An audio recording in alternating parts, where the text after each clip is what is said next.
Good morning students, मैं Rekha Sharma, associate professor political science, Rajiv Gandhi Rajkiya Mahila महाविद्यालय भिवानी से। बीए द्वितीय वर्ष के विद्यार्थियों के लिए unit 3 nature of state liberal Marxian, इसके बारे में आज हम विचार विमर्श करेंगे। स्टूडेंट्स, यूनिट 3 में आपके पास नेचर ऑफ स्टेट यानी राज्य की प्रकृति किस प्रकार की, लिबरल उदारवादी, मार्क्सियन मार्क्सवादी, यानी उदारवादियों के विचारों के अनुसार और मार्क्सवादी विचारों के अनुसार। इसके बाद हम करेंगे फंक्शंस ऑफ द स्टेट, राज्य के कार्य, लिबरल एवं सोशलिस्ट व्यूज यानी उदारवाद और समाजवादी विचार। इसके बाद हम करेंगे वेलफेयर स्टेट, कल्याणकारी राज्य, कॉन्सेप्ट एंड फंक्शंस, यानी वेलफेयर स्टेट का कॉन्सेप्ट क्या है, विचार क्या है और उसके कार्य क्या हैं।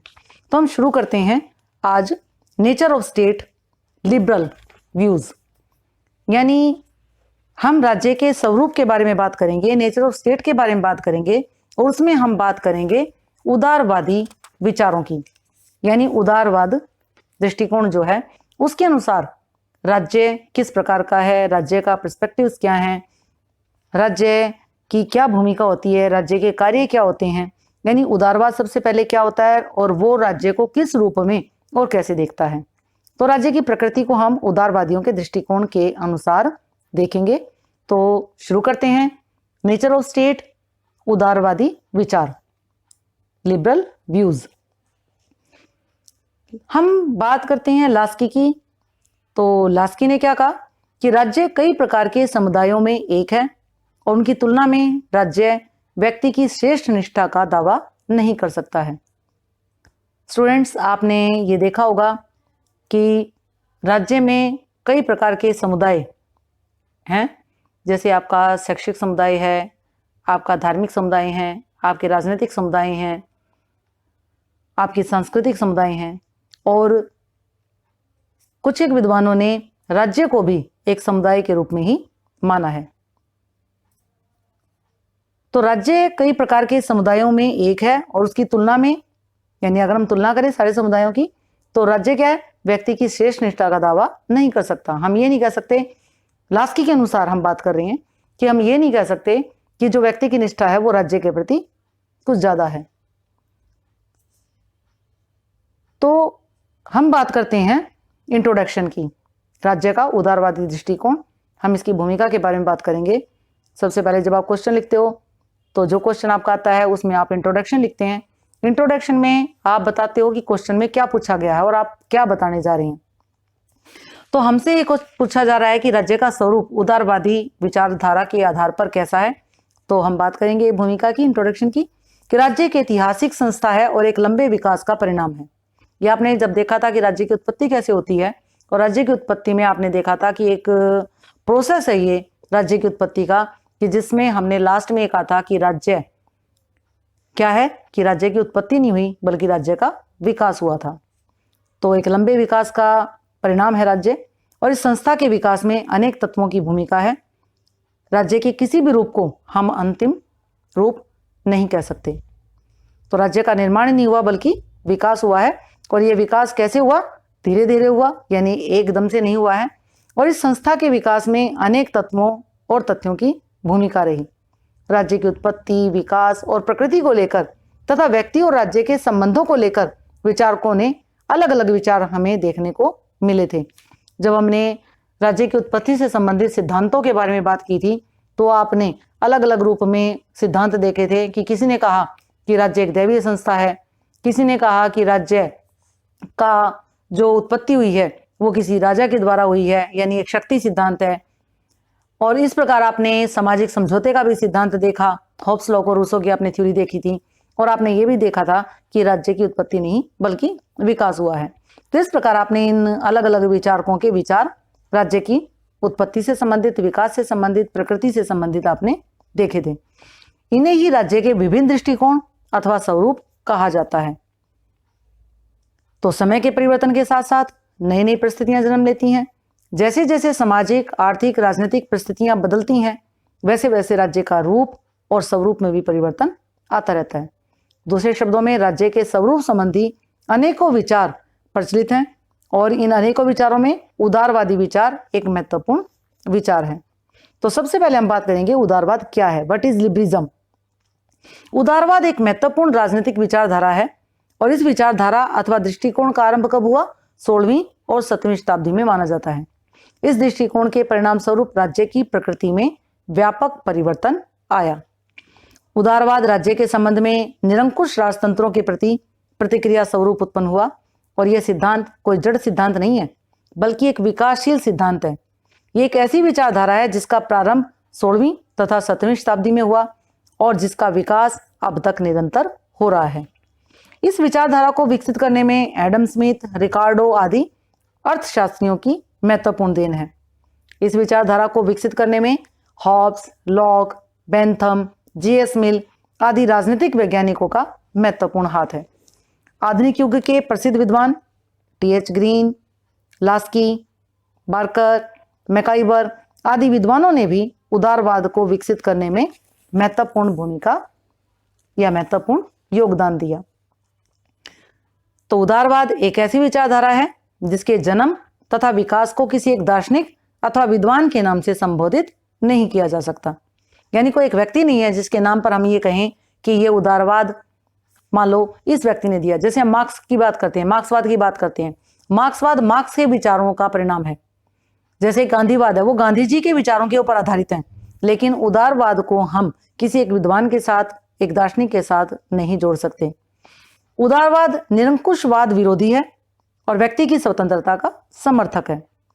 प्रतिनिधि लोकतंत्र, जो कि आजकल हमारा चल रहा है कि हम अपने प्रतिनिधियों का चुनाव करते हैं, धर्मनिरपेक्षता, कानून का शासन, मानवाधिकार, राजनीतिक शक्ति के लिए खुला संघर्ष आदि इस विचारधारा की मुख्य विशेषताएं हैं। उदारवाद की विचारधारा को विकसित करने में पुरातन तथा आधुनिक राजनीतिक वैज्ञानिकों ने महत्वपूर्ण योगदान दिया है। उदारवाद के विकास क्रम में मुख्यतः हम इसको दो भागों में बांट सकते हैं। अगर हम उदारवाद के विकास की बात करें तो सबसे पहले नंबर पर आता है परंपरागत अथवा शास्त्रीय उदारवाद। यानी हम परंपरागत उदारवाद को शास्त्रीय उदारवाद भी कहते हैं, यानी ट्रेडिशनल और क्लासिकल लिबरलिज्म। दूसरे नंबर पर आता है आधुनिक अथवा समकालीन उदारवाद, मॉडर्न और कंटेम्परेरी लिबरलिज्म। यानी जो आपका द्वितीय विश्व युद्ध के बाद का पीरियड है उसे हम आधुनिक समय के रूप में लेते हैं। समकालीन जो हमारे साथ अब चलने लग रहा है। उदारवाद का प्रारंभिक स्वरूप राजतंत्र के प्रति प्रतिक्रिया का परिणाम होने के कारण, यानी जब पहले राजतंत्र था तो राजा की तानाशाही चलती थी, राजा ने जो कह दिया वही कानून हो जाता था, यानी राजा के बोले गए शब्द कानून बन जाते थे।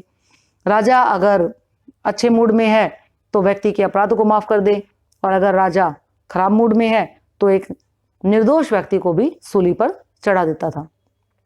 तो उदारवाद का जो प्रारंभिक स्वरूप है वो राजतंत्र के प्रति प्रतिक्रिया का परिणाम है, यानी राज्य के निरंकुश स्वरूप का अतिवाद के स्तर का ये विरोध करता है कि जो निरंकुश शासन था वो उसका अति नहीं होनी चाहिए। जैसे कि मैंने आपको बताया कि राजा अगर खुश है तो अपराधी को भी माफ कर दे, और राजा का मूड अगर ठीक नहीं है तो वो निर्दोष व्यक्ति को भी फांसी पर चढ़ा दे। तो इस प्रकार का ये विरोध करता है उदारवाद। उदारवाद को स्थापित करने का श्रेय किसको जाता है? एडम स्मिथ तथा लॉक आदि को जाता है। यानी दो विद्वान सबसे पहले नंबर पर आते हैं, एडम स्मिथ और लॉक। परंतु हमें उन विचारकों के योगदान को नहीं भूलना चाहिए जिन्होंने सर्वप्रथम राज्य के ईश्वरीय सिद्धांत का विरोध करते हुए धर्म और राजनीति के पृथक्करण पर बल दिया था।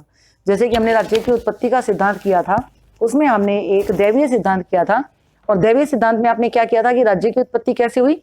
राज्य की उत्पत्ति एक व्यक्ति जिसने कि ये कहा कि वो ईश्वर का भेजा गया प्रतिनिधि है और वो राजा बन गया और उसने राज्य की उत्पत्ति की, और लोगों ने उसके कहना इस प्रकार से मानना शुरू कर दिया जैसे कि वे ईश्वर के आदेश का पालन करते हैं। अगर वो राजा अत्याचारी था तो ये कहा गया कि उस राज्य के लोगों ने पाप किए हैं और इसीलिए उन पाप के कर्मों का फल इस राजा के रूप में भगवान ने दिया है।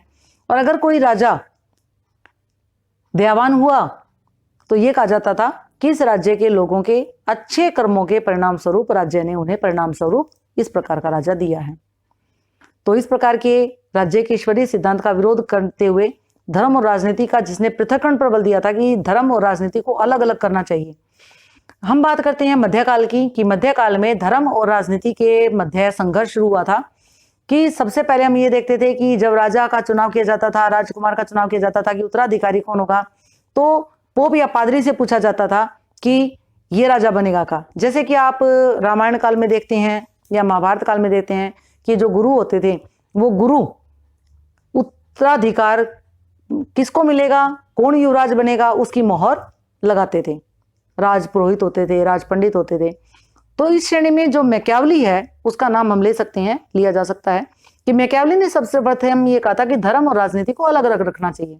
और मध्यकाल में हुआ भी यही, धर्म और राजनीति के मध्य जो संघर्ष हुआ था उसमें राजनीति की जीत हुई थी। उन्होंने कहा कि धर्म अलग रहे और राजनीति अलग रहे। यद्यपि मैकियावेली ने निरंकुश राजतंत्र का समर्थन किया था, क्योंकि मैकियावेली जिस समय में था उस समय इटली में कानून व्यवस्था नहीं थी और चारों तरफ अराजकता थी, और अराजकता को दूर करने का एकमात्र रास्ता था निरंकुश राजतंत्र। तो इस प्रकार से मैकियावेली ने निरंकुश राजतंत्र का समर्थन किया।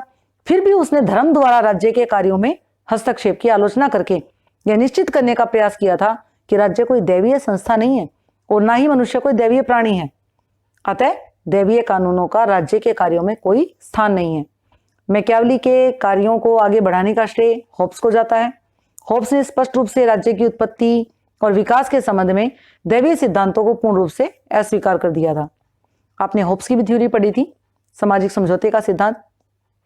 होब्स ने भी निरंकुश राजतंत्र का समर्थन किया, लेकिन निरंकुश राजतंत्र के आधार को समाप्त कर दिया, बेस को खत्म कर दिया। राजनीतिक क्षेत्र में लोक ने तथा आर्थिक क्षेत्र में एडम स्मिथ ने उदारवाद के सिद्धांत को प्रतिपादित किया। राज्य के संबंध में उदारवाद सिद्धांत मुख्य रूप से एडम स्मिथ द्वारा स्थापित हस्तक्षेप के सिद्धांत थ्योरी ऑफ लेजिस्फेयर पर आधारित है। इसके बारे में मैं आगे आपको एक बार बताऊंगी कि हस्तक्षेप का सिद्धांत क्या है। इस सिद्धांत में एडम स्मिथ ने यह स्थापित किया कि राज्य को व्यक्ति के आर्थिक कार्यों में कोई हस्तक्षेप नहीं करना चाहिए और व्यक्ति के आर्थिक कार्यों में राज्य द्वारा कम से कम हस्तक्षेप करना चाहिए तथा अधिक से अधिक स्वतंत्रता प्रदान करनी चाहिए। राज्य के संबंध में उदारवादी सिद्धांत का आधार हॉब्स, लोक और रूसो के द्वारा स्थापित सामाजिक समझौते का सिद्धांत है, और उदारवादी दृष्टिकोण में लोक तथा रूसो के विचार अधिक महत्वपूर्ण है, क्योंकि लोक का जो सामाजिक समझौते का सिद्धांत है वो कहीं ना कहीं व्यक्ति की स्वतंत्रता और व्यक्ति के निर्णयों के ऊपर आधारित है कि व्यक्ति ने निर्णय लेने का अधिकार अपने पास रख दिया, राजा को नहीं दिया। उसने केवल अपने जीवन, स्वतंत्रता और संपत्ति रक्षा करने के लिए ही राजा को गद्दी पर बिठाया था। तो इस प्रकार उदारवादी सिद्धांत का आधार होब्स, लोक और रूसो के द्वारा स्थापित सामाजिक समझौते का सिद्धांत है, और उदारवादी दृष्टिकोण में लोक और रूसो के विचार अधिक महत्वपूर्ण है। सामाजिक समझौते के समर्थक भी राज्य को एक दैवीय नहीं मानवीय संस्था मानते हैं। समझौतावादी विचारक इस तथ्य का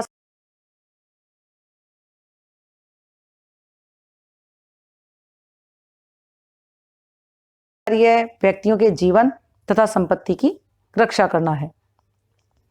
तो इस प्रकार आपने ये देखा कि परंपरागत और शास्त्रीय उदारवाद क्या है, और इसके साथ ही आपके पास आता है आधुनिक और समकालीन उदारवाद।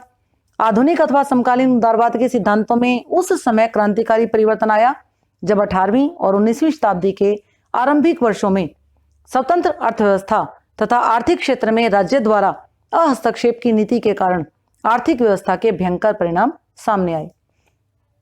हस्तक्षेप की नीति के कारण पूंजीपतियों ने मुक्त प्रतियोगिता की नीति का पूर्ण लाभ उठाया और श्रमिक वर्ग का शोषण हुआ।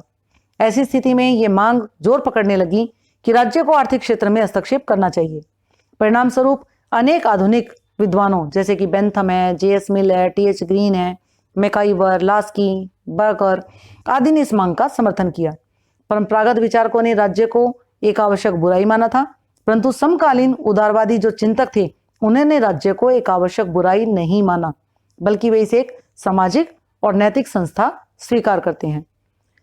राज्य के सामाजिक और नैतिक विकास को संभव बनाने के लिए आवश्यक अवस्थाएं हैं विकसित करने में महत्वपूर्ण भूमिका निभाता है। यानी राज्य व्यक्ति का सामाजिक विकास, नैतिक विकास करता है, और नैतिक विकास और सामाजिक विकास करने में जो आवश्यक अवस्थाएं हैं उनको विकसित करने में महत्वपूर्ण भूमिका अदा करता है। हम बात करें हस्तक्षेप का सिद्धांत जो है वो क्या है कि 16वीं शताब्दी और 17वीं शताब्दी तक आते आते ये था कि राज्य में निरंकुश शासन राजाओं का था, और एक बार फ्रांस का राजा जो लुई 14वां था, जो कि ये कहता था आई एम द स्टेट, उसके विदेश मंत्री बोनापोर्ट ने उद्योगपतियों की एक बैठक ली। तो उसने चलते चलते उद्योगपतियों से पूछा कि राज्य आपके लिए क्या कर सकता है। तो किसी एक उद्योगपति ने कहा कि लेजस फेयर, फ्रांसीसी भाषा में लेजस फेयर का अर्थ है हमें अकेला छोड़ दो, और इस प्रकार राज्य ने उनको अकेला छोड़ दिया। कहने का तात्पर्य उनके मामलों में हस्तक्षेप करना बंद कर दिया, यानी आर्थिक मामलों में हस्तक्षेप करना बंद कर दिया। और इससे क्या हुआ कि जो पूंजीपति थे उन्होंने अपने नियम और कानून लागू किए और मजदूरों से ज़्यादा काम लिया, कम से कम उनको वेतन दिया। और 19वीं शताब्दी तक आते आते समाज के सामने इसके भयंकर परिणाम सामने आए कि जो देश के उत्पादन और वितरण के साधन थे वो कुछ एक लोगों के हाथों में आ गए, और उसी के प्रतिक्रिया स्वरूप जो था वो हमारे सामने आता है मार्क्सवाद। तो इस प्रकार आज आपने उदारवाद के बारे में पढ़ा कि उदारवाद क्या है, समकालीन उदारवाद क्या है, आधुनिक उदारवाद क्या है। हम नेक्स्ट करेंगे उदारवाद की विशेषताएं। धन्यवाद।